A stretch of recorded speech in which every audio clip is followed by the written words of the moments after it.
মোহাম্মদ ইবনে আব্দুল ওয়াহাব জন্ম নিয়ে হুজুরের বিরুদ্ধে 111 ফতোয়া দিয়েছে এবং সেটা আরবে অ্যাপ্লাই করলো। মারধর শুরু হয়ে গেল, বহু সুন্নিদেরকে জবাই করলো, বহু আওলাদ রাসূলকে জবাই করলো।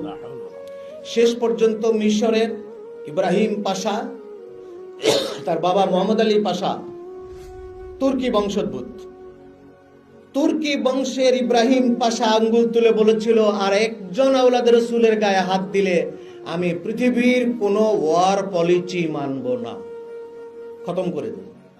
থেমে গেল।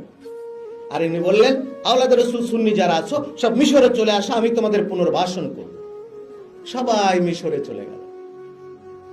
রাসূলুল্লাহ সাল্লাল্লাহু আলাইহি ওয়াসাল্লামের স্যান্ডেল মুবারক, হুজুরের পাগড়ি মুবারক, হুজুরের লাঠি মুবারক, হুজুরের চিঠি মুবারক সুলতান ফাতে মোহাম্মদ, তুরস্কের ইস্তাম্বুলের প্রথম বিজয়কারী সুলতান গাজী ওসমান বুরসা থেকে পূর্ব দিকে 200 কিলোমিটার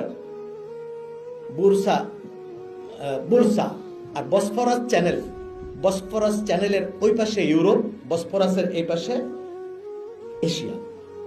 আমি এমন একটা জায়গায় গেছি, ওই বসফরাস চ্যানেল দিয়ে পার হয়ে বুরসা নামে একটা শহর, সেই শহরে যে উসমানী খেলাফত 700 বছরের উসমানী খেলাফতের 1 নম্বর ব্যক্তি যিনি প্রথম, ওসমান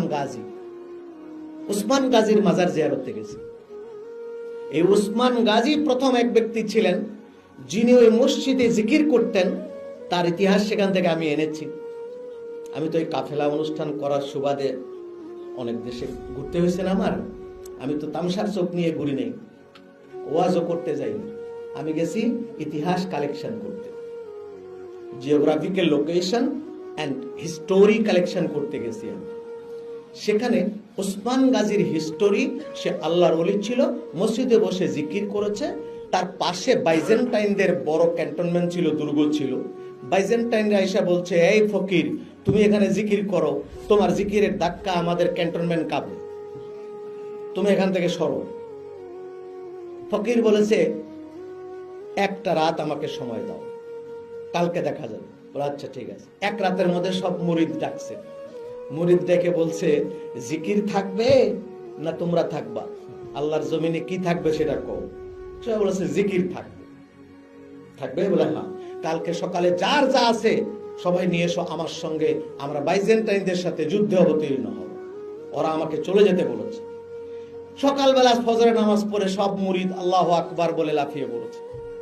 বাইজেন্টাইনরা সব দৌড়, যেদিকে দৌড়ায় আবার ফেরত আসে, দৌড়ায় আবার ফেরত আসে। শেষ পর্যন্ত অস্ত্র ফেলে দিয়ে হাত উঠাইছে। তো জিজ্ঞেস করা হলো,